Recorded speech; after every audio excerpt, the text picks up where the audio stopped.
Agora me fala uma coisa. A gente tá hoje aqui pra falar dessa data tão marcante, sim. né? Que é o aniversário do Michael. E vou falar agora já é o aniversário do Michael. E a gente ouve falar muita coisa. Então eu queria... Enfim, você tem muito conhecimento sobre o assunto, sobre a história dele, de vida dele. Então eu queria que você ficasse muito à vontade pra contar tudo.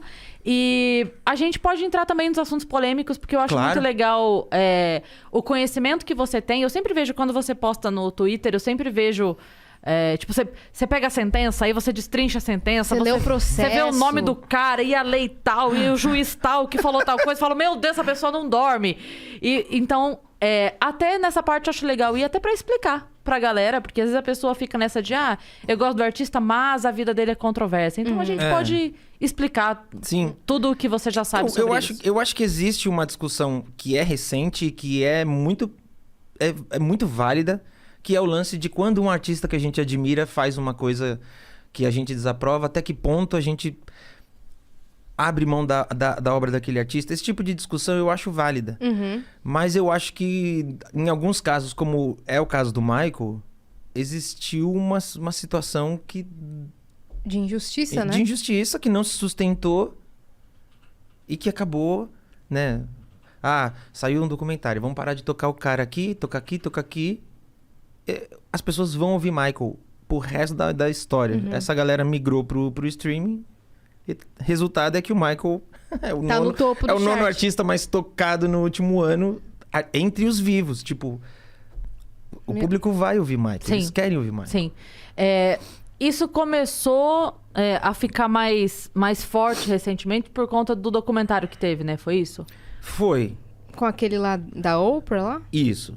Mas é uma coisa que, se você parar pra pensar, o Michael enfrentou várias vezes ao longo da vida dele, assim, algum tipo de cancelamento, algum tipo de, sabe, de reprovação. E em algumas ocasiões, coisas que nunca não faziam sentido, que não tinha nem relação com ele.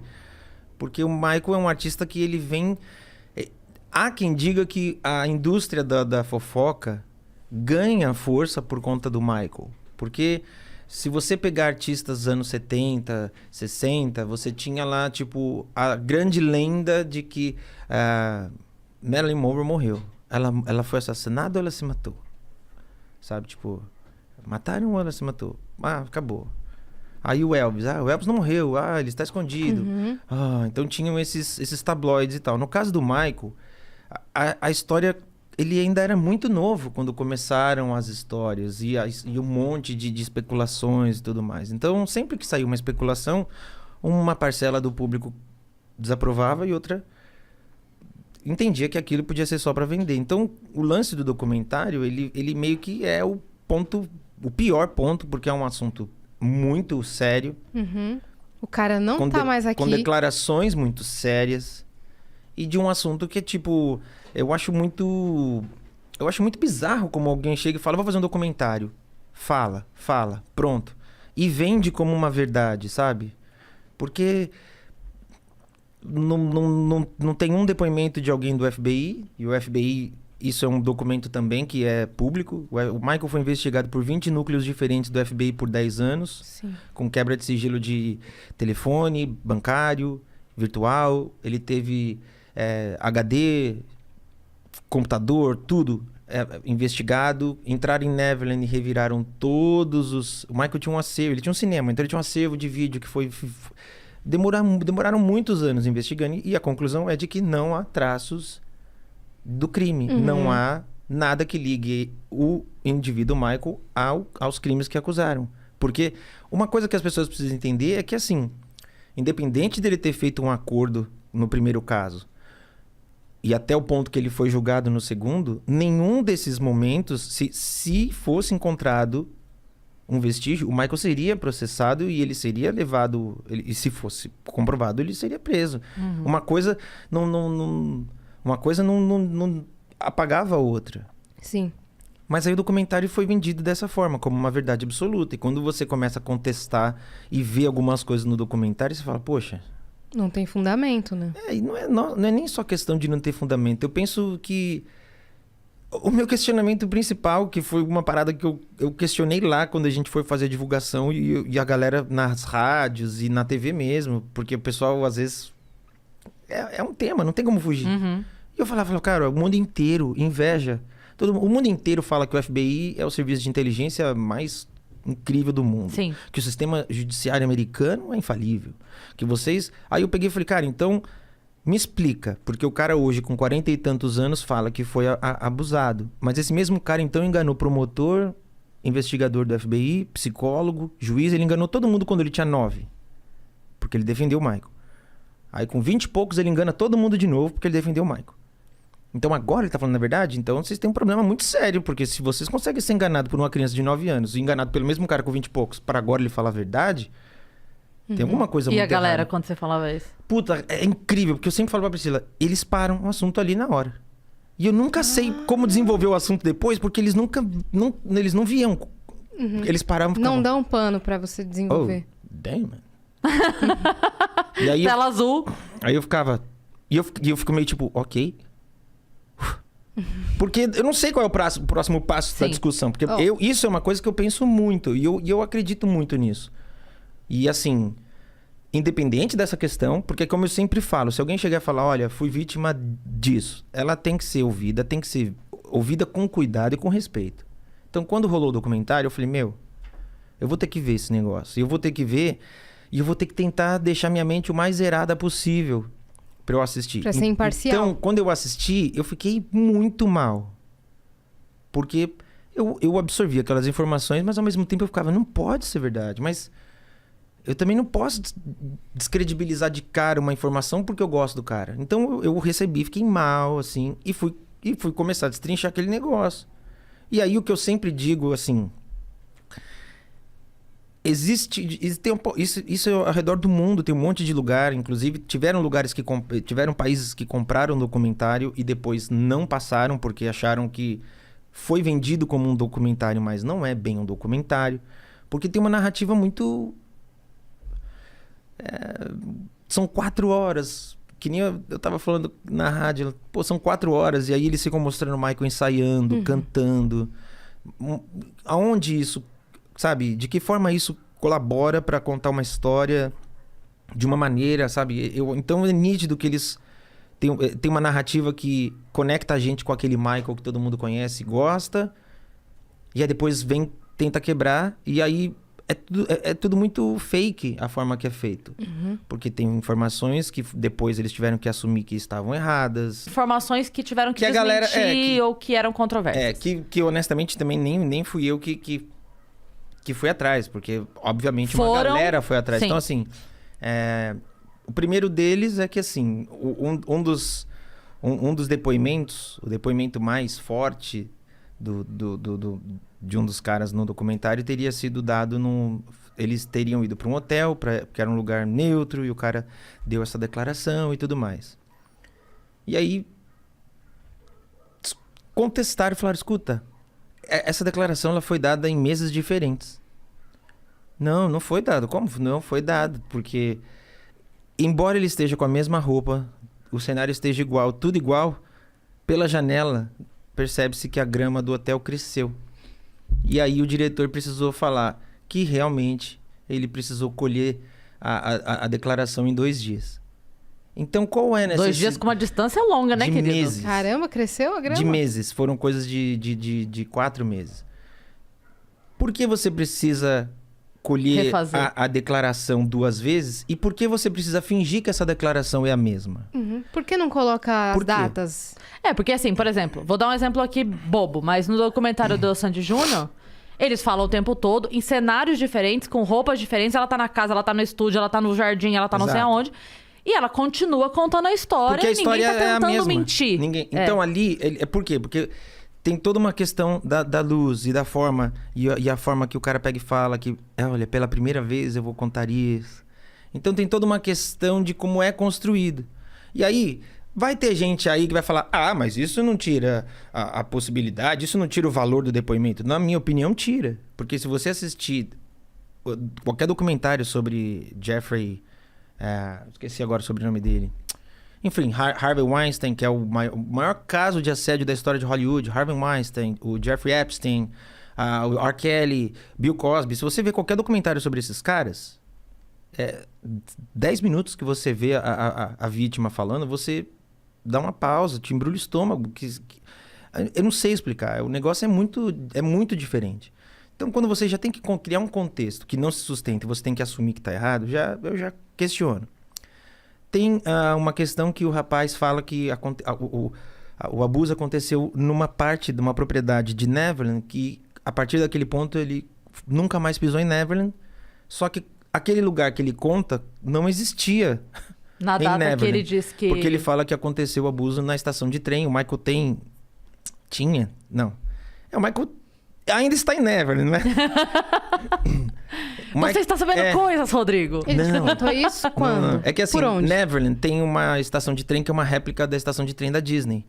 E o menino falou, olha, fui abusado dentro dessa estação de trem. Só que a data que a partir desse ponto, ele parou, ele nunca mais frequentou Neverland. Só que, nesse momento, não estava nem aprovado pela prefeitura a construção disso. E aí, quando foram contestar de novo, aí o diretor falou, não, pode ser, realmente, pode ser que tenha havido um erro aí e tal. E aí o diretor, ele afasta a responsabilidade dele. Não, eu só dirigi, não dei a depois, não fui, eu passei, eu posso estar errado. Só que eu penso que é muito sério então, isso. Peraí, o cara falou que ele foi abusado. Tipo, eu fui abusado nesta data, neste local. E este local, nesta data, não sequer existia. Não tinha nem aprovação da prefeitura para a obra começar. Aí vai ter gente que vai falar, mas a pessoa pode estar enganada, pode ter um erro e tal. Aí você fala, ok. Aí você fala, pô, mas já são 2 pontos, né? O cara te falou uma coisa ali, aí montou um depoimento, agora tem outra questão aqui, ok. Aí tem uma outra questão também. O diretor tira o corpo fora, você não tem que ser responsável pelo que você está documentando? Porque, teoricamente, como funciona? O Michael não está aqui para se defender, então vamos falar qualquer coisa. E assim, e isso é uma questão também muito séria, ninguém pode processar eles não importa o que eles digam, ninguém pode processar. A única pessoa que poderia é o Michael. Então, eles têm a liberdade de falar o que quiserem. Então, o documentário encerra, por exemplo, com o cara botando fogo em tudo que o Michael... essa parte é boa também. Tudo que o Michael me deu, eu vou botar fogo porque eu quero me ver livre disso, finalmente. Eu quero me ver livre de tudo isso daqui e apagar essa página da minha vida. Aí o documentário é lançado. Tem uma casa, a maior casa de leilão dos Estados Unidos... Julian's Auction entra em contato com o cara e fala, cara, temos um problema. Há 3 anos atrás você me deu todos esses objetos atestando a originalidade e eu leiloei. Agora as pessoas que leiloaram estão querendo saber. Que compraram, né, no leilão. As pessoas que compraram falaram, bicho, agora como é que funciona? Ou você queimou o falso ou eu vendi o falso. Aí o cara tem que virar público e falar, não, o que eu queimei eram réplicas. Simbólico. Aí, cara, é um documentário onde você tá falando de um assunto muito sério. É muita cena, né? É muita cena. Pra que criar uma cena? Não, é simbólico. E é o que eu te falei, todos esses outros documentários não precisam de nenhum simbolismo. Eles só precisam da declaração. E eles só precisam... Porque, não tem... Como que vai ter provas? As mulheres todas desses casos todos que eu falei também não tem prova. A prova é justamente a força da declaração delas. A veracidade da coisa. Sim. Ah lá, a mãe, tipo, isso é um negócio que, assim, eu não sou pai, então mas eu não, só de eu pensar nos meus irmãos mais novos, eu já não consigo me conectar com essa cena. Porque como que você vai falar de uma pessoa depois de saber que ela abusou do seu filho, como você vai falar dessa pessoa com algum traço de carinho? Eu não consigo imaginar. Então, mais da metade do documentário, para essa narrativa de que o Michael é um cara incrível e tudo mais, as mães, elas falam do Michael, viver com o Michael era uma maravilha. Todos os dias era um sonho. Porque ele era um doce, ele era um anjo. Tratava a gente com muito carinho. E aí um dia você vai e conhece a Tina Turner, no outro dia você conhece não sei quem. E aí você fala, meu Deus, essa vida é maravilhosa. Ele era um doce. Por mais que essa pessoa, na minha visão, por mais que essa pessoa algum dia tenha se sentido traída pelo que um criminoso fez, eu não acho que ela conseguiria falar com amor. Não consegue. Ela falaria, ele me enganou, eu tratava, ele fingia ser, sabe? E aí você... Se recusaria a falar sequer bem. Até o que ela tivesse que contar do que foi bem tratada, ela diria assim, nossa, ele era um falso, porque ele tratava a gente bem. Exato. Começaria né? assim. Exato. Teria ódio até nisso. E aí, uma encenação. Daria pra ver o asco. E aí você vai construindo essa coisa, porque mesclado com essas declarações, vem uma série de imagens inéditas do Michael ensaiando, gravando, passeando. Aí você fala, cara... Quem não tá por dentro da história toda, compra essa. Não compra. E assim, é muito pesado. E cara, eles vieram muito... eles bateram muito na tecla do Me Too. Me Too, né? O movimento Me Too, Me Too. Sim. O documentário foi lançado em janeiro, fevereiro de 2019, que era o ano que o Michael, né, completou 10 anos que ele tinha partido. Então, você vê que já existe um baita de um apelo comercial absurdo. Então, uma série de homenagens que aconteceriam, não aconteceram porque esse documentário saiu e foi muito pesado. Isso foi lançado no início de 2019. Até agora não teve nenhuma vítima que veio e falou Me Too. No caso do Harvey Weinstein, passaram de 80 vítimas. O presidente da Fox, que foi também um dos casos mais sérios de Hollywood. E isso, embora possa parecer assim, mas aí só quer dizer que ninguém mais falou. Mas, na verdade, isso é um ponto muito sério. Porque, assim, uma vez a gente conversou lá na rádio com um psicólogo e ele tava falando assim que ele tem... ele tava na dúvida, a nossa entrevista era com um advogado.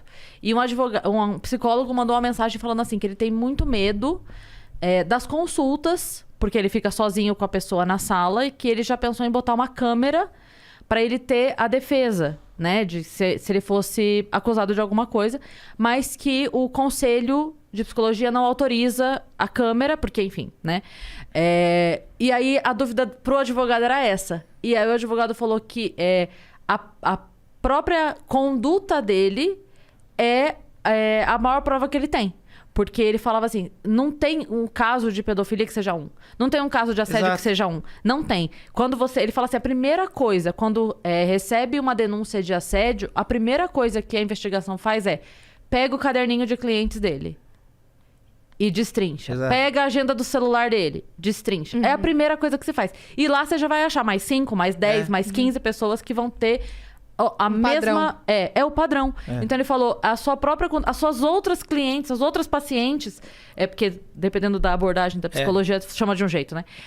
As outras pessoas que passam pelo seu consultório que vão atestar, que vão dizer sobre a tua conduta. Então isso que você falou do Me Too é muito sério. Sim. Porque não apareceu mais ninguém. Pelo contrário, todos os rapazes que foram de alguma forma citados no documentário moveram uma ação contra O documentário. o documentário, que falaram, cara...